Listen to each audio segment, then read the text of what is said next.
നമുക്ക് ആദർശിന്റെ നയനയുടെ വരാൻ പോകുന്ന ആഴ്ചയിലെ നല്ലൊരു കഥയായിട്ടാലോ? അതിനുമുമ്പ് കാര്യം പറഞ്ഞോട്ടെ. വീഡിയോ ഇഷ്ടപ്പെടുവാണെങ്കിൽ നിങ്ങളൊന്ന് ഹൈപ്പ് ചെയ്യാൻ മറക്കരുത്. ആദ്യമായി കാണുന്നവരാണെങ്കിൽ സബ്സ്ക്രൈബ് ചെയ്യാനും മറക്കരുത് കേട്ടോ. അങ്ങനെ ഒടുവിൽ നമ്മൾ കാണുന്ന നയന പോലീസ് ലോക്കപ്പിലാന്ന് അറിഞ്ഞു കഴിഞ്ഞപ്പോ മുത്തശ്ശനും മുത്തശ്ശിക്കും ഒന്നും സഹിച്ചില്ല. എല്ലാവർക്കും ഭയങ്കര ടെൻഷനായിരുന്നു. മുത്തശ്ശന് പുറമെ ഈ ദേഷ്യമൊക്കെ കാണിക്കുന്നുണ്ടെങ്കിലും മുത്തശ്ശന്റെ ഉള്ളിൽ അതല്ല. മുത്തശ്ശൻ അത്രമാത്രം നയനെ ആദർശനെ സ്നേഹിക്കുന്നുണ്ട്. അവർക്കൊരു ആപത്ത് സംഭവിച്ചെന്നറിഞ്ഞാ പിന്നെ മുത്തശ്ശന് സഹിക്കാൻ പറ്റുമോ? മുത്തശ്ശൻ ആകെപ്പാടെ ഭ്രാന്തി പിടിക്കുന്ന പോലെ തോന്നി. മുത്തശ്ശി വന്നിട്ട് മുത്തശ്ശനോട് കാര്യങ്ങളൊക്കെ സംസാരിക്കുവാണ്. എത്രയും പെട്ടെന്ന് നയനമോളെ പുറത്തെത്തിക്കണം. ഇതാരോ ചെയ്ത ഗൂഢാലോചനയാണ്. മുത്തശ്ശൻ പറഞ്ഞു, അത് പിന്നെ പ്രത്യേകിച്ച് പറയേണ്ട കാര്യമുണ്ടോ വസുന്ധരെ? ഒരു പക്ഷെ ആദർശനെയും കൂടെ ചേർത്ത് വെച്ചതായിരിക്കും ഇത്. പക്ഷെ ആദർശനെ കൊടുക്കാൻ പറ്റിയില്ല. നയനമോളാണ് അതിനകത്ത് ഇന്ന് വീണത്. ഒരു കാര്യം ഞാൻ പറയാം വസുന്ധരെ, എത്രയും പെട്ടെന്ന് നയനമോൾക്ക് ജാമ്യം കിട്ടണം. നാളെ കോടതി കൂടുമ്പോൾ ജാമ്യം കിട്ടിയില്ലെങ്കിൽ ഒരു കാര്യം ഞാൻ ഉറപ്പിച്ചു, ഈ സസ്പെൻസ് ഒക്കെ ഞാൻ അങ്ങോട്ട് പൊളിക്കും. പിന്നെ ഈ മൂർത്തി ആരാന്ന് എല്ലാരും അറിയാൻ പോകുന്നുള്ളൂ. അത് കേട്ടപ്പം മുത്തശ്ശി പറഞ്ഞു, എനിക്കും വല്ലാത്ത ടെൻഷൻ ആവുന്നുണ്ട്. എങ്ങനെയാണെന്ന് അറിയത്തില്ല. നയനമോള് ഗർഭിണിയും കൂടെ അല്ലേ? ഈ സമയത്ത് അവൾക്ക് എന്തെങ്കിലും സംഭവിച്ചു പോയാലോ? എത്ര കാലത്തെ കാത്തിരിപ്പിന് ശേഷം നയനമോളൊന്നും ഗർഭിണിയാന്നേ. ആ കുഞ്ഞ് ഗർഭിണിയായ സമയത്ത് തന്നെ ഓരോരോ പ്രശ്നങ്ങൾ വന്നുകൊണ്ടിരിക്കുക, മാറി മാറി വന്നുകൊണ്ടിരിക്കുക. ഈ സമയം മൂർത്തി മുത്തശ്ശൻ പറഞ്ഞു, ശത്രുക്കൾ അത്ര പ്രബലരാന്നുള്ള കാര്യം മനസ്സിലായി. ആദർശനെ കൊടുക്കാനൊന്നും ശ്രമിച്ചു, പക്ഷെ നടന്നില്ല. ഇപ്പൊ അവര് അടുത്ത പരിപാടിയായിട്ട് ഇറങ്ങിയിരിക്കും അത്. പക്ഷെ ഇനി ഇതെങ്ങനെ വെറുതെ പറ്റിയിട്ട് കാര്യമില്ല എന്ന് പറഞ്ഞു. അതിനുശേഷം മൂർത്തി മുത്തശ്ശൻ എന്ത് ചെയ്തു? നരസിംഹ വക്കീലിനെ വിളിക്കുകയാണ്. വക്കീലിനെ വിളിച്ച് കാര്യങ്ങൾ പറഞ്ഞു. അപ്പോഴേക്കും നരസിംഹ വക്കീൽ പറഞ്ഞു, പേടിക്കൊന്നും വേണ്ട, നവീൻ വരട്ടെ, നവീനുമായിട്ട് ഞാനൊന്ന് സംസാരിക്കാന്ന് പറഞ്ഞു. അങ്ങനെ നവീന വീട്ടിലേക്ക് ചെന്ന് കഴിഞ്ഞപ്പോഴത്തേക്കും നരസിംഹ വക്കീൽ നവീനോട് കാര്യങ്ങൾ പറയുന്നുണ്ട്. എന്നെ അനന്തമൂർത്തി വിളിച്ചിട്ടുണ്ടായിരുന്നുള്ള കാര്യം നവീൻ പറഞ്ഞു. മുത്തശ്ശ, ഞാൻ പോയിട്ടുണ്ടായിരുന്നു. പക്ഷെ ആ CA ഒരേ കടുംപിടുത്തം തന്നെയാണ്. ജാമ്യം കൊടുക്കില്ല. നാളെ കോടതി വന്ന് ജാമ്യം എടുത്തേക്കാനാ പറഞ്ഞിരിക്കുന്നത്. ഇത് മനഃപൂർവ്വം അവര് ഉണ്ടാക്കിയൊരു കള്ളക്കേസാണ്. നയന ഇത് ചെയ്തിട്ടില്ലെന്ന് ആ CIക്ക് നന്നായിട്ടറിയാം. ഇതിന് പിന്നിലെ പ്രബലരായ ആരൊക്കെ ഉണ്ട്? അനന്തപുരിക്കാരുടെ ശത്രുക്കളാന്ന് പറഞ്ഞു. അത് കേട്ടപ്പോ നരസിംഹ വക്കീൽ പറഞ്ഞു, അങ്ങനെയാണെ മോനെ ഉറപ്പായിട്ടും നാളെ രക്ഷിക്കണം. നയനമോളെ കോടതി കൂടുന്ന സമയത്ത് അവൾക്ക് ജാമ്യം കിട്ടണം. അറിയാലോ, ഒരു കാരണവശാലും അവള് റിമാൻഡിലേക്ക് പോകാൻ പാടില്ല. നിന്റെ കഴിവ് നീ തെളിയിച്ചാൽ മതിയാവുള്ളൂ എന്ന് പറഞ്ഞു. ഇതൊരു ചലഞ്ചായിട്ട് നീ ഏറ്റെടുക്കണമെന്ന് പറഞ്ഞു. നവീൻ പറഞ്ഞു, എന്നെ കൊണ്ട് പറ്റുന്ന കാര്യങ്ങളൊക്കെ ഞാൻ ചെയ്യുന്നുണ്ട് മുത്തശ്ശ. ഞാൻ നോക്കട്ടെ. ആ CA എന്നെ വെല്ലുവിളിച്ചതാണ്. അപ്പൊ പിന്നെ എനിക്ക് വെറുതെ ഇരിക്കാൻ പറ്റുമോ എന്നൊക്കെ ചോദിച്ചു. നവീന് എവിടെ തുടങ്ങണം, എങ്ങനെ തുടങ്ങണം എന്ന് അറിയത്തില്ല. കാരണം നിസ്സാര കാര്യമല്ലിത്. കള്ളക്കടത്ത് സ്വർണം പിടികൂടിയതുമായിട്ട് ബന്ധപ്പെട്ടാണ്. അത് കൊണ്ടേ കാരണത്ത് വെച്ച ആൾക്കാരുടെ ഉദ്ദേശം എന്ന് പറഞ്ഞ് നയനെ ആദർശനം കൂടെ കൊടുക്കായിരുന്നു. അത് പറ്റിയില്ലല്ലോ. ആദർശ് പുറത്തായില്ലേ. അപ്പൊ അതിന്റെ ഒരു സങ്കടം കാണുമായിരിക്കും അത് വെച്ച ആൾക്കാർക്ക്. പക്ഷെ നയനെ എങ്ങനെയെങ്കിലും രക്ഷിച്ചാൽ മതിയാവുള്ളൂ. ഈ സമയത്ത് ഡേവിഡ് വക്കീലിനെ കാണാൻ ചെല്ലുന്നുണ്ട്. ഒരു വക്കീലിനെ കാണാൻ ചെന്നിട്ട് വക്കീലിനോട് കാര്യങ്ങൾ പറയുന്നുണ്ട്. വക്കീലെ, നാളെയാണ് അവളുടെ കേസ്. അവളുടെ ജാമ്യത്തിലെടുക്കാനായിട്ട് നവീൻ വരുന്നത്. പക്ഷെ ഒരു കാരണവശാലും അവൾക്ക് ജാമ്യം കിട്ടുകൂടാ. അവൾക്ക് ജാമ്യം വേണ്ട. അവള് കോടതി റിമാൻഡ് ചെയ്യട്ടെ. അവൾ കുറെ ദിവസം ജയിലിൽ കഴിയട്ടെ. അവർക്ക് കൊടുക്കാൻ പറ്റുന്ന നല്ലൊരു ഒന്നാന്തര ശിക്ഷ. വക്കീലിന് കുറെ പണമൊക്കെ കൊടുക്കുന്നുണ്ട്. എല്ലാം കേട്ട് കഴിഞ്ഞപ്പോഴത്തേനും വക്കീലോട്, ഞാൻ കാര്യം എനിക്ക് വിട്ടേരെ, നാളെ അവൾക്ക് ജാമ്യം കിട്ടാൻ പോകുന്നില്ല എന്ന് പറഞ്ഞു. അങ്ങനെ ഡേവിഡ് അയാളുമായിട്ട് സംസാരിച്ച് തീരുമാനത്തിലേക്ക് എത്തുന്നുണ്ട്. ഇതേ സമയം വല്ലാത്ത സങ്കടത്തിലായിരുന്നു ദേവേനയൊക്കെ. ദേവേനെ എങ്ങനെ സമാധാനിപ്പിക്കണമെന്ന് ജയനൊന്നും അറിയണ്ടായിരുന്നില്ല. കാരണം ദേവേനിക്ക് അല്ലേ തന്നെ നയനയുടെ കാര്യത്തിൽ ഭയങ്കര ബുദ്ധിമുട്ടായിരുന്നു. നയന വേറെ വീട്ടിലല്ലേ കഴിയണേ, ഇവിടെയും കൂടെ ഇല്ലല്ലോ. അപ്പൊ അതിന്റെ ഒരു ബുദ്ധിമുട്ടും കാര്യങ്ങളും ഉണ്ടായിരുന്നു. ആ സമയത്താണ് ഇങ്ങനെ ഒരു പ്രശ്നം കൂടെ ഉണ്ടാകുന്നത്. ഇതൊക്കെ അനി അറിഞ്ഞു കഴിഞ്ഞപ്പോഴത്തേനും അനിക്കും ഭയങ്കര സങ്കടമായി. അനി ആദർശനെ വിളിക്കുന്നുണ്ട്. ആദർശേട്ടൻ വിഷമിക്കൊന്നും വേണ്ട, ധൈര്യമായിട്ടിരിക്കുക. അതിന്റെ പിന്നിൽ ആരാണെങ്കിലും നമുക്ക് കണ്ടുപിടിക്കാന്നൊക്കെ പറഞ്ഞു. ആ സമയം ആദർശ് പറഞ്ഞു, എനിക്ക് എന്ത് ചെയ്യണമെന്നറിയില്ല. അവള് ഗർഭിണിയും കൂടെ ആയതുകൊണ്ടാ. വേണമെങ്കിൽ ഈ കേസ് ഏറ്റെടുത്ത് ഞാൻ പോവായിരുന്നു. അപ്പോഴേക്കും അനി പറഞ്ഞു, അങ്ങനെയാണ് ഒരു കാര്യം ചെയ്യാം. വേണം ഞാൻ ഏറ്റെടുത്തോളാം ആദർശേട്ടാ. ഞാൻ പറയാം, ഞാനാന്ന് പറയാം. അതിന്റെ അടുത്തേക്ക് ഒരു കാരണവശാലും ഒന്നും സംഭവിച്ചു കൂടെന്ന് പറഞ്ഞു. ആദർശ് പറഞ്ഞു, അതിന്റെ ആവശ്യമൊന്നുമില്ല, ധൈര്യമായിട്ടിരിക്കുക. നവീൻ ഉറപ്പ് വന്നിട്ടുണ്ട്. നാളെ കോടതിയിൽ ഹാജരാക്കുന്ന സമയത്ത് അവൾക്ക് ജാമ്യം കിട്ടും എന്നുള്ള കാര്യത്തില്. ആ കാര്യം ഒന്നും ഓർത്ത് വിഷമിക്കേണ്ടെന്ന് പറഞ്ഞു. അന്നത്തെ ഒരു ദിവസം എന്ന് പറഞ്ഞിട്ടുണ്ടെങ്കിൽ എല്ലാവർക്കും ഭയങ്കര സങ്കടമുള്ള ഒരു ദിവസം തന്നെയായിരുന്നു. ഇതേ സമയത്ത് നന്ദുവിന്റേതായ രീതിയിലുള്ള അന്വേഷണവും കാര്യങ്ങളൊക്കെ നടത്തുന്നുണ്ടായിരുന്നു. പക്ഷെ എന്ത് ചെയ്യാൻ പറ്റും, ഒരു വിവരം കിട്ടിയില്ല. എങ്ങനെയാണ് ആ കാറിനകത്ത് ആ സ്വർണം വന്നതെന്നുള്ളതിനെ കുറിച്ച് മാത്രം അറിയില്ല. മനഃപൂർവ്വം ആരോ ചെയ്തിരിക്കുന്നതാണ്. അപ്പൊ അവരത്ര ഒരു കാരണവശാലും പിടിക്കപ്പെടില്ല. അങ്ങനെയുള്ള ഒരു കാരണത്താലാണ് ചെയ്തിരിക്കുന്നത്. എവിടെ തുടങ്ങണം, എങ്ങനെ തുടങ്ങണമെന്ന് പോലും നന്ദുവിന് അറിയണ്ടായിരുന്നില്ല. നാളെ കോടതിയിൽ എത്തിക്കഴിയുമ്പോൾ ജാമ്യം കിട്ടിയില്ലെങ്കിൽ നയനേച്ചി റിമാൻഡ് ചെയ്യും. അതാണ് ഏറ്റവും വലിയ പേടി. ജയിലിൽ പോയി നയനേച്ചി കിടക്കാന്ന് പറഞ്ഞിട്ടുണ്ടെങ്കിൽ ചിന്തിക്കാൻ പോലും പറ്റില്ല. ഇതേ അവസ്ഥ തന്നെയായിരുന്നു കനയ്ക്കും ഗോവിന്ദനും ഒക്കെ. അവർക്കും അന്ന് ഉറക്കമില്ലാത്ത രാത്രിയായിരുന്നു. ഈ സമയത്ത് നാഗേന്ദ്രനും അവന്തിക്കും ഒക്കെ ഭയങ്കര സന്തോഷമായിരുന്നു. അവരവരുടെ സന്തോഷം പങ്കിടുന്നുണ്ട്. അവന്തിക്ക് പറഞ്ഞു, ഇപ്പൊ അനന്തപുരി വീട് ഒരു മരണ വീട് പോലെ അച്ഛാ. ആർക്കും ഒരു സന്തോഷം കാര്യങ്ങളും ഇല്ല.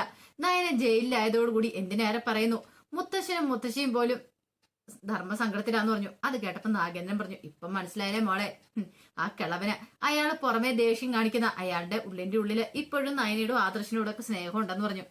അവന്തി പറഞ്ഞു, ഇതുപോലെ ഒരു തിരിച്ചടി കൊടുക്കാനായിട്ട് എത്രമാത്രം നമ്മൾ ആഗ്രഹിച്ചിരുന്ന അഭിയേട്ടനെ ജയിലിൽ കൊണ്ടുപോയി ഇടിച്ചിഞ്ചപ്പരുവാക്കിയത് ആ നന്ദു എന്ന് പറയുന്നോള്. അപ്പോഴേക്കും നാഗേന്ദ്രൻ പറഞ്ഞു, അത് മാത്രമല്ലല്ലോ, സ്വർണം എത്ര എത്ര കിലോ സ്വർണമാണ് പിടികൂടിയത്. ഇതിനു മുമ്പ് കള്ളക്കടത്ത് സ്വർണം നമ്മൾ കൊണ്ടുവരുന്ന സമയത്ത് ആ നന്ദു എന്ന് പറയുന്നവള് പിടികൂടി. അന്നേ ഞാൻ ഓങ്ങി വെച്ച ഒരു പണി കൊടുക്കണമെന്ന്. അതിന് അവസരം കിട്ടിയത് ഇപ്പോഴാന്ന് പറഞ്ഞു. അത് മാത്രമല്ല, ഇനി അടുത്ത പണി കൊടുക്കാൻ പോകുന്നുള്ളൂ. ആദർശനിട്ടും കൂടെ കൂട്ടി വെച്ച പണിയാ. അവൻ രക്ഷപ്പെട്ടു. പക്ഷെ അധികകാലം അവൻ രക്ഷപ്പെട്ട് നടക്കാൻ പറ്റില്ല മോളെ. ഇനി അടുത്ത പണി അവനിട്ടാണ് കൊടുക്കാൻ പോണേന്ന് പറഞ്ഞു. അവന്തിക്ക് പറഞ്ഞു, അത് വേണോ വെച്ചാ എത്രയും പെട്ടെന്ന് തന്നെ മൂർത്തി ജ്വല്ലറി ഒന്നും അല്ലാതായി തീരണം. കാരണം ഇനി പത്രത്തിലും ന്യൂസ് ചാനലും ഒക്കെ ഈ വാർത്ത വരണം. നയന് പിടിയിലായ കാര്യങ്ങള്, നയനെ കള്ളക്കടത്ത് സ്വർണ്ണമായിട്ട് അറസ്റ്റ് ചെയ്തെന്ന് പറഞ്ഞു വന്നു കഴിയുമ്പം അത് മൂർത്തി ജ്വല്ലറിക്ക് ഒരു നാണക്കേടല്ലേ. ഇതിലിപ്പോ ഒരു നാണക്കേട് വരാനില്ലല്ലോ. ആനന്ദമൂർത്തി ഒന്നും ഒരു കാരണവശാലും തല ഉയർത്തി പിടിച്ച് നടക്കരുതെന്ന് പറഞ്ഞു. അവന്തേക്കും നാഗേന്ദ്രനും ഒക്കെ അത്രമാത്രം സന്തോഷം ഉണ്ടായിരുന്നു. പിന്നീടാണ് ഡേവിഡ് അങ്ങോട്ടേക്ക് വരുന്നത്. ഡേവിഡ് വന്നിട്ട് പറഞ്ഞു, സാറേ ഇനി ഒന്നുകൊണ്ടും പേടിക്കൊന്നും വേണ്ട. നാളെ അവൾക്ക് ജാമ്യമൊന്നും കിട്ടാൻ പോകുന്നില്ല. അത്ര നല്ലൊരു വക്കീലിനെ ഞാൻ ഏർപ്പാടാക്കിയിരിക്കുന്നത്. അത് കേട്ട് കഴിഞ്ഞപ്പോ നാഗേന്ദ്രൻ പറഞ്ഞു, ഡേവിഡേ അതങ്ങനെ തന്നെ വേണം. ഇത് ആദ്യ ഡോസാണ്. കുറച്ചു ദിവസം അവന്റെ ജയിലിൽ കിടക്കട്ടെ. ജയിലിൽ കിടക്കുമ്പോഴത്തേനും അനന്തപുരക്കാർ ഒരു പരിവായിക്കോളും. അവർക്ക് മനസ്സിലാവണം അവരുടെ ശത്രുക്കൾ എത്ര പ്രബലരാന്നുള്ള കാര്യം. ഒരു കാരണവശാലും അവൾ പുറത്തിറങ്ങാൻ പാടില്ലെന്ന് പറഞ്ഞു. ഡേവിഡ് പറഞ്ഞു, ഇല്ല, അവൾക്ക് നാളെ ജാമ്യം കിട്ടത്തില്ല. പക്ഷെ ആ നവീനാണ് എതിർഭാഗത്ത് നിൽക്കണേന്ന് പറഞ്ഞു.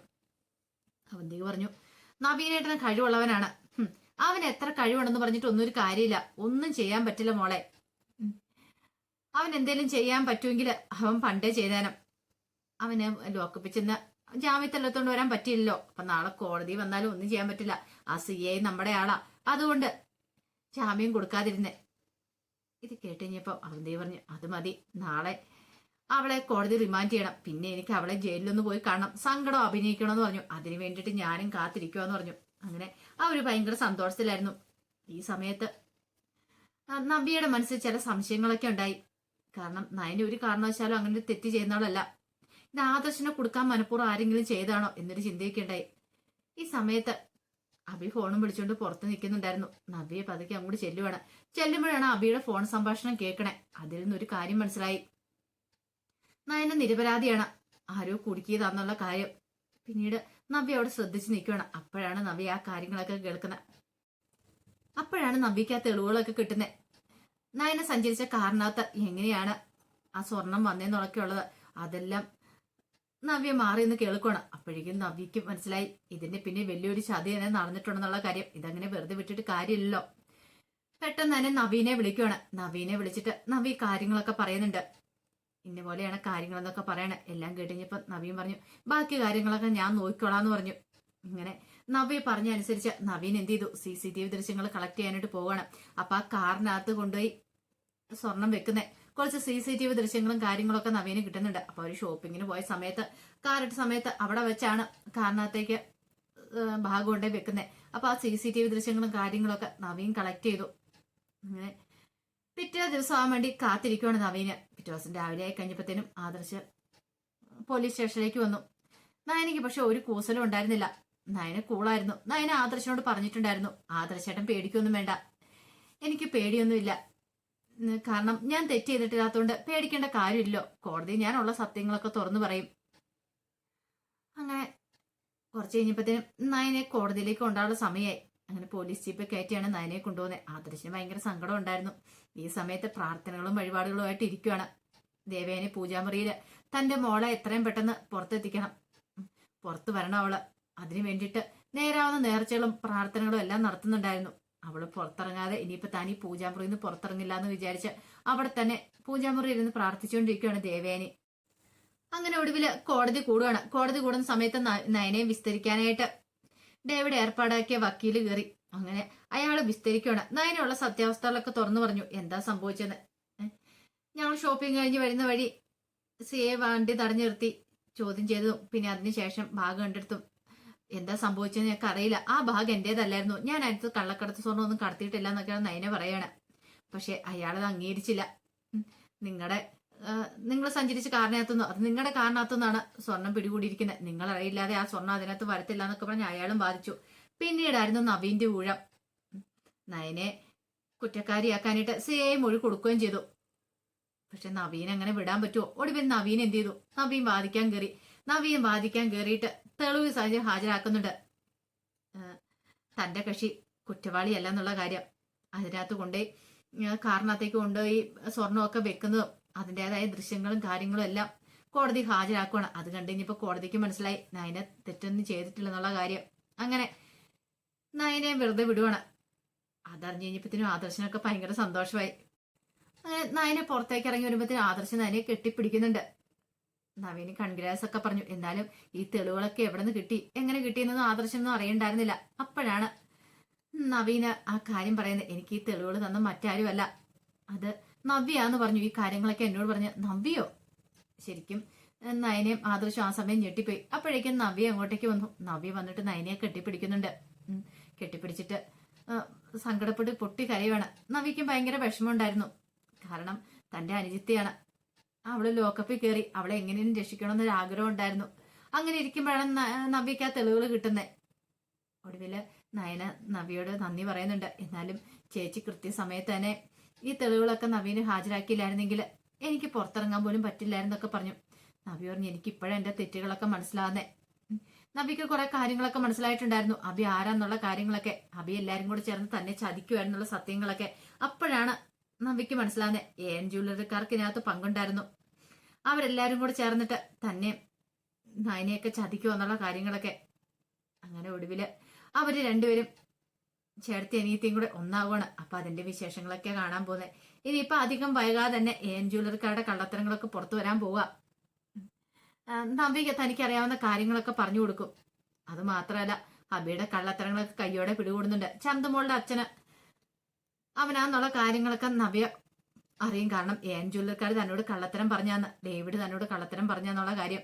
അത് മാത്രമല്ല നയനെ പുറത്തിറങ്ങിയിട്ടുണ്ടെങ്കിൽ അതിൽ ഒരു അടി അവർക്ക് കിട്ടാനില്ലോ. അവർക്ക് നല്ല ഒന്നാന്തരന്റെ അടിയാണ് കിട്ടുന്നത്. സന്തോഷത്തിന് മേലെ അങ്ങനെ കാർമേഘം ഉരുണ്ടു കൂടുവാണ്. ഇത് മാത്രമല്ല കുറച്ച് നാളുകളായിട്ട് AN ജ്വല്ലറിക്കാരങ്ങനെ കുതിച്ചുയർന്ന് നിൽക്കുമായിരുന്നു. പക്ഷേങ്കിൽ അവർക്ക് കനത്ത തിരിച്ചടി കൊടുക്കാനായിട്ട് ആദർശിന് പറ്റുന്നുണ്ട്. നാഗേന്ദ്രനെ കുറിച്ചുള്ള വിവരങ്ങളൊക്കെ ഒടുവില് ആദർശിന് കിട്ടുന്നുണ്ട്. സേവ്യറും കിരണും എല്ലാം ചേർന്ന് ആദർശിനെ സഹായിക്കുകയും ചെയ്യുന്നുണ്ടായിരുന്നു. അങ്ങനെ നാഗേന്ദ്രനെ കുറിച്ചുള്ള കാര്യങ്ങളൊക്കെ അറിയും. അയാളെ കണ്ടുപിടിക്കുകയും ചെയ്യുന്നുണ്ട്. നാഗേന്ദ്രനാണ് പ്രധാന ശത്രു. അബിയുടെ അച്ഛനാന്നുള്ള കാര്യങ്ങളൊക്കെ ആദർശ് അറിയും. പിന്നെ അധികം വൈകാതെ തന്നെ മൂർത്തിമുത്തച്ഛനും ആ കാര്യങ്ങളൊക്കെ അറിയുന്നുണ്ട്. ഇനിയിപ്പൊ നേർക്കുനേരെ യുദ്ധമാണ് നടക്കാൻ പോകുന്നത്. ആദർശ് വെറുതെ വിടുവോ? ഒരു കാരണവശാലും വെറുതെ വിടില്ല. തന്റെ ഭാര്യയെ ജയിലിൽ കയറ്റിയവനെ ഒരു കാരണവശാലും ആദർശം വെറുതെ വിടാൻ പോകുന്നില്ല. അപ്പൊ അതിന്റെ നല്ല നല്ല കഥകളൊക്കെയാണ് നമ്മൾ കാണാനായിട്ട് പോകുന്നത്. ആ വിശേഷങ്ങൾക്കായി നമുക്ക് എല്ലാവർക്കും കാത്തിരിക്കാട്ടോ. ഒരിക്കൽ കൂടി എല്ലാവർക്കും ശുഭരാത്രി നേർന്നുകൊണ്ട് നിർത്തുന്നു.